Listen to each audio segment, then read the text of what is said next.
Hello students, आज हम लोग बीएड सेकेंड सेम का elective paper education and mental measurement में से हम लोग टॉपिक लिए हैं यूनिट 4 का नॉर्मल प्रोबेबिलिटी कर्व सामान्य संभाव्यता वक्र।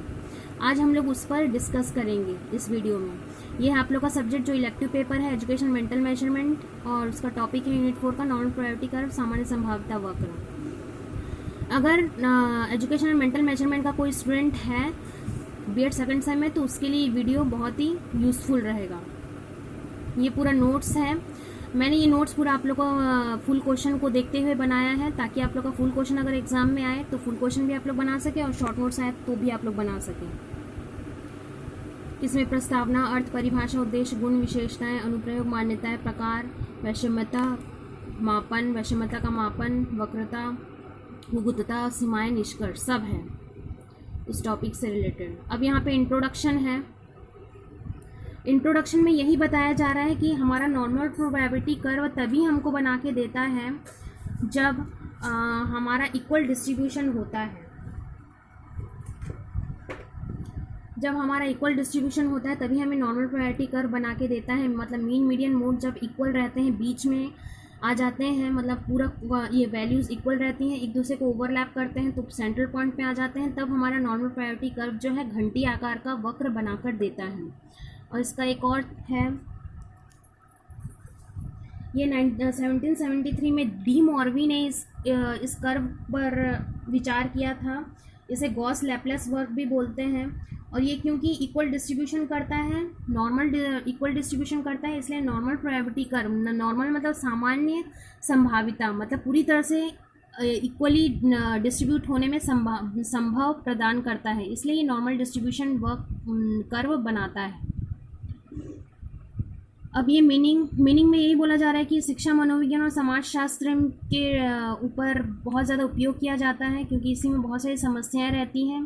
तो इस समस्या को सुलझाने के लिए, समाधान निकालने के लिए हम इस पर सैम्पलिंग सिलेक्ट करते हैं, डेटा कलेक्ट करते हैं, स्टैटिस्टिकल एनालिसिस करते हैं, उसके बाद जो है हमारे रिजल्ट के अनुसार ये नॉर्मल प्रोबेबिलिटी कर्व बन पाता है।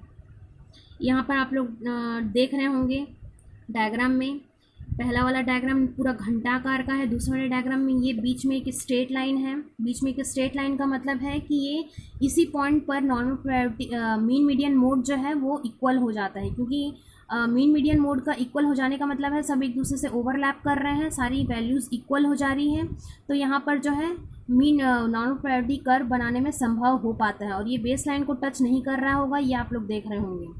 अब यहाँ पे तीसरे डायग्राम में आप लोग देख रहे होंगे कि -1 सिग्मा से +1 सिग्मा तक 68% हमें प्रोवाइड करता है, जिसके कारण हम इक्वली डिस्ट्रीब्यूट कर पाते हैं 34.13, 34.13 दोनों साइड। फिर -2 सिग्मा से +2 सिग्मा तक हमें 95% प्रोवाइड करते हैं, जिसके कारण हम इक्वली डिस्ट्रीब्यूट कर पाते हैं 34.13 + 13.59। इन तीनों का मतलब इन दोनों का डिस्ट्रीब्यूशन जितना है, इन दोनों का डिस्ट्रीब्यूशन भी उतना ही है।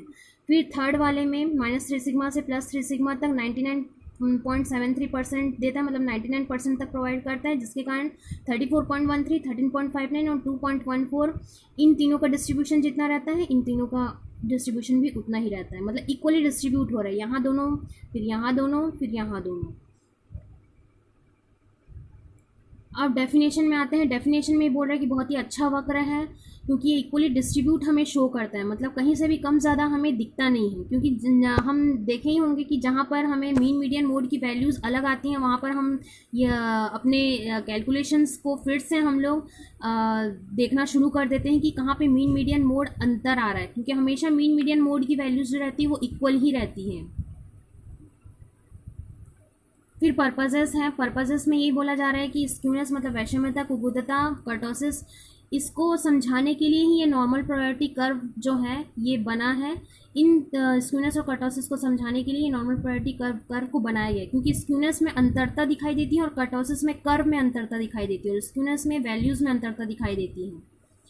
और ये रॉ डेटा को, दूसरा पॉइंट है रॉ डेटा मतलब रफ डेटा को स्टैंडर्ड स्कोर्स में चेंज किया जाता है, किस फॉर्म में, परसेंटाइल और जेड स्कोर्स फॉर्म में। अब यहाँ पर प्रॉपर्टीज़ आते हैं। प्रॉपर्टीज़ जो कि बहुत ही इंपॉर्टेंट है। फर्स्ट प्रॉपर्टी है यूनी मॉडल, मतलब कि इस डिस्ट्रीब्यूशन का एक मोड है।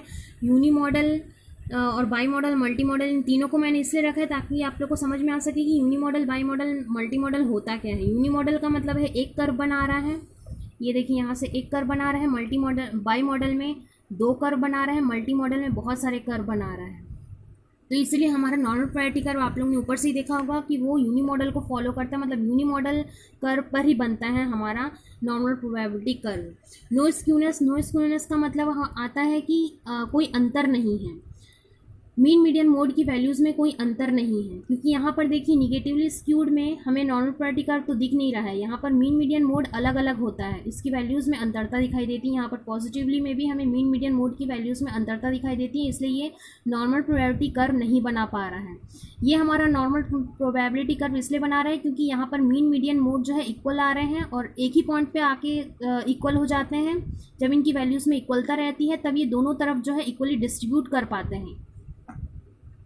अब इक्वल डिस्ट्रीब्यूशन मैंने पहले ही बताया था कि जहाँ पर हमारा स्क्यूनेस नहीं रहता वहाँ पर हम इक्वली डिस्ट्रीब्यूट कर पाते हैं इजीली।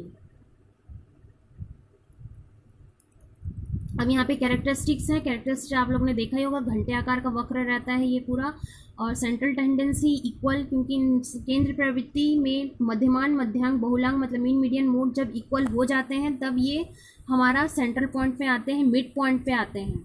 और इस मिड पॉइंट पे जब एक मीन मीडियन मोड की वैल्यूज़ जब एक हो जाती हैं तब ये ओवरलैप करते हैं और यहाँ पर सेंट्रल पॉइंट पे मिड पॉइंट पे आ जाते हैं और तब ये सामान्य संभाव्यता वक्र बनने में पॉसिबल हो पाता है। और ये देखिए यहाँ पर भी बेस लाइन को टच नहीं कर रहा है। स्क्यूनेस 0 मतलब कि अगर हमारा मीन मीडियन मोड इक्वल रहेगा तो हमें जो है स्क्यूनेस 0 ही प्रोवाइड करेगा, मतलब कोई अंतर नहीं मिल रहा है। स्क्यूनेस का मतलब ही होता है अंतर, कोई अंतर नहीं मिल पा रहा है। नो स्क्यूनेस है मतलब स्क्यूनेस 0 है, मतलब वहाँ पे मीन मीडियन मोड जो है वो इक्वल है।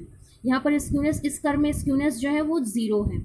इस कर्व में स्क्यूनेस रहेगा क्योंकि यहाँ पे मीन और मीडियन और मोड तीनों अलग अलग है, यहाँ पर भी मीन मोड तीनों अलग अलग है। तो यहाँ पर मीन और मीडियन से थोड़ा अंतर है, इन दोनों में अंतर है। यहाँ पर भी मीन और मीडियन में थोड़ा अंतर है। तो यहाँ पर मीन और मीडियन की वैल्यूज़ को देखा जाता है ज़्यादा, क्योंकि जो मोड का आप लोग फॉर्मूला जानते ही होंगे, मोड मीन और मीडियन पर ही निर्भर रहता है मोड की वैल्यू, क्योंकि 3 मीडियन माइनस 2 मीन करके ऐसा रहता है मोड का फॉर्मूला।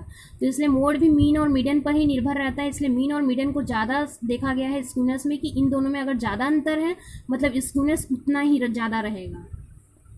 एसिम्प्टोटिक कर्व में यहाँ पर पूरा बेंड शेप का रहता है और ये बेस लाइन को टच नहीं करता। सिमेट्रिकल मतलब कि ये पूरी तरह से सिमिलर रहता है। मीन मीडियन मोड जब सिमिलर रहते हैं, स्क्यूनेस नहीं रहता, तब ये सिमेट्रिकल कर्व के नाम से जाना जाता है। अब यहाँ पे एप्लीकेशंस, बहुत सारे एप्लीकेशंस हैं जिसको अनुप्रयोग मतलब बहुत सारी समस्या बोल सकते हैं, जिसको हम लोग इसका सॉल्यूशन निकाल के, परिणाम निकाल के हम लोग ये देख सकते हैं कि इस पर हमारा नॉर्मल प्रोबेबिलिटी कर्व बन पाएगा या नहीं। अब एजम्पशंस में थर्ड पॉइंट बहुत इंपॉर्टेंट है।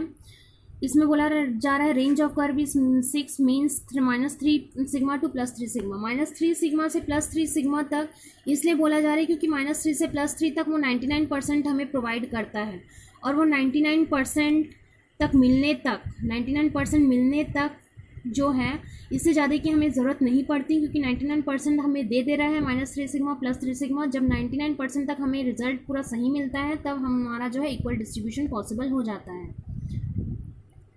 Types of curve, positive skewness आप लोग देख रहे होंगे। पॉजिटिव स्क्यूनेस यहाँ पे मीन मीडियन मोड जो है वो अलग अलग है, मीन मीडियन मोड जो है वो अलग अलग है। जो दूसरे डायग्राम में आप लोग देख रहे थे कि एक स्ट्रेट लाइन था जिसमें मीन मीडियन मोड की वैल्यूज़ इक्वल आ रही थी, लेकिन यहाँ पर वो नॉर्मल प्रोबेबिलिटी कर्व था, लेकिन यहाँ पर पॉजिटिव स्क्यूनेस में और निगेटिव स्क्यूनेस में आप लोग को मीन मीडियन मोड अलग अलग दिखाई देगा, क्योंकि यही बता रहा है कि मीन मीडियन मोड की वैल्यूज़ में अंतर है। निगेटिव स्क्यूनेस में भी मीन मीडियन मोड की वैल्यूज़ में अंतर दिख ही रहा होगा। अब यहाँ पॉजिटिव स्क्यूनेस में एक और ध्यान देने वाली बात है कि मीन जो रहता है पॉजिटिव स्क्यूनेस में मीन बड़ा रहता है मीडियन से, मीडियन बड़ा रहता है मोड से, और निगेटिव स्क्यूनेस में मोड बड़ा रहता है मीडियन से और मीडियन बड़ा रहता है मीन से। मतलब इन तीनों में अंतर है तभी ये ग्रेटर स्मॉलर एक दूसरे से ग्रेटर स्मॉलर है। अगर इक्वल रहते, अगर यहाँ पर मीन इक्वल टू अगर यहाँ पर mean equal to median equal to mode रहता तो यहाँ पर ये इस तरह का कर्व नहीं बनाता, यहाँ पर ये नॉर्मल प्रोबेबिलिटी कर्व वाला जो है वो वक्र बनाता, वो कर्व बनाता। अभी मेजरमेंट ऑफ स्क्यूनेस में 3 mean minus median divided by standard deviation मैंने पहले ही बताया है कि आप लोग को मोड इसमें ज़्यादा ये मोड को ज़्यादा नहीं लिया गया, क्योंकि मोड खुद मीन और मीडियन पर निर्भर होता है, क्योंकि मोड का फॉर्मूला है 3 मीडियन माइनस 2 मीन। इसलिए यहाँ पे मीन और मीडियन को ही ज़्यादा देखा गया, क्योंकि मीन और मीडियन में अगर जितना ज़्यादा अंतर आएगा उतना ज़्यादा हमारा स्क्यूनेस दिखेगा। यहाँ पर P90, P10 और P50, यहाँ पे P90, P10, P50 में जितना ज़्यादा अंतर दिखेगा उतना ज़्यादा स्क्यूनेस बढ़ेगा। अगर इसमें अंतर कम हो जाएगा तो हमारा स्क्यूनेस कम हो जाएगा, दैट मीन्स वो नॉर्मल प्रोबेबिलिटी कर्व के करीब करीब आ जाएगा। अब ये कर्टोसिस है। कर्टोसिस में प्लेटिकर्टिक नाम से आप लोग को दिख रहा होगा। प्लेटिकर्टिक का मतलब है P से प्लैट, प्लैट का मतलब फ्लैट होना। लेप्टोकर्टिक का मतलब होता है L से लॉन्ग और लेप्टोकर्टिक। मीजोकर्टिक M से मिडिल और मीजोकर्टिक। आप लोग यहाँ ग्राफ में देख लीजिए, डायग्राम में ये जो है थोड़ा नीचे है तो ये कौन सा कर्व है, प्लेटिकर्टिक। ये जो है थोड़ा ऊपर है, ऊपर की तरफ गया मतलब ये लेप्टोकर्टिक लॉन्ग, और ये मीजोकर्टिक मतलब मिडिल, जो कि प्लेटिकर्टिक मतलब फ्लैट से और लॉन्ग से उन दोनों के बीच में जो है वो है मीजोकर्टिक मतलब मिडिल में। इस डायग्राम में भी आप लोग को दिख रहा होगा प्लेटिकर्टिक, मीजोकर्टिक और लेप्टोकर्टिक। प्लेटिकर्टिक को चपटे वक्र बोला जाता है, लेप्टोकर्टिक को शिखरीय वक्र और मीजोकर्टिक को सामान्य वक्र। यहाँ पर बोला गया है एक और चीज़ कि in case of normal curve में अगर 0.263 है, मतलब कि 0.263 है मतलब वो मीजोकर्टिक देगा, और वैल्यू ऑफ कर्टोसिस अगर ग्रेटर देन 0.263 है तो डिस्ट्रीब्यूशन किस तरह का हो जाएगा, प्लेटिकर्टिक। मतलब 0.263 से ज़्यादा होता जाएगा तो वो ऊपर से जो है कर्व दबता जाएगा तो वो फ्लैटपन में आ जाएगा, मतलब प्लेटिकर्टिक हो जाएगा। और 0.263 से अगर लेस है तो वो लेप्टोकर्टिक मतलब मिडिल पॉइंट से, सेंट्रल पॉइंट से वो चिपकता जाएगा और ऊपर से वो लॉन्ग होता जाएगा, लेप्टोकर्टिक कर्व बनाएगा। लिमिटेशंस यहाँ पर नॉर्मल यही बताया गया है कि बिना नॉर्मल एनपीसी टेबल के हम लोग नॉर्मल प्रोबेबिलिटी कर्व यूज़ नहीं कर सकते। स्टैंडर्ड स्कोर्स जो है निगेटिव स्कोर्स को ह्यूमन मेजरमेंट में नहीं माना जाता। और बिहेवियरल साइंस में थर्ड पॉइंट है, बिहेवियरल साइंस में कुछ एरर पाए जाते हैं, पूरी तरह से एक्यूरेट नहीं हो पाता है। कंक्लूजन में यही बताया गया कि एजुकेशन साइकोलॉजी और समाजशास्त्र में इसका बहुत ज़्यादा यूज़ होता है, दूसरे क्षेत्रों में ज़्यादा यूज़ करने की ज़रूरत नहीं पड़ती क्योंकि इसी में सबसे ज़्यादा समस्याएं रहती हैं। तो ये पूरा टॉपिक था आप लोग का नॉर्मल प्रोबेबिलिटी कर्व पर। तो मैं उम्मीद यही करूँगी कि ये वीडियो आप लोग को अच्छा लगा होगा, समझ में आया होगा। बेसिक चीज़ों को ही मैंने समझाया है। अगर इसके बाद और ज़रूरत पड़ी आप लोग को इम्पॉर्टेंट टॉपिक पर नोट्स देने की मैं ज़रूर नोट्स दूंगी और वीडियो लेक्चर भी बनाऊंगी। तो ये मैं उम्मीद करती हूँ कि सारे बच्चों को समझ में आया होगा, वो अच्छे तरह से पढ़ लेंगे। अगर कोई इलेक्टिव पेपर, ये सबके लिए नहीं है, जो एजुकेशनल मेंटल मेजरमेंट के बच्चे हैं सिर्फ वही ये वीडियो को देखेंगे और वही ये वीडियो को समझ भी पाएंगे। Thank you.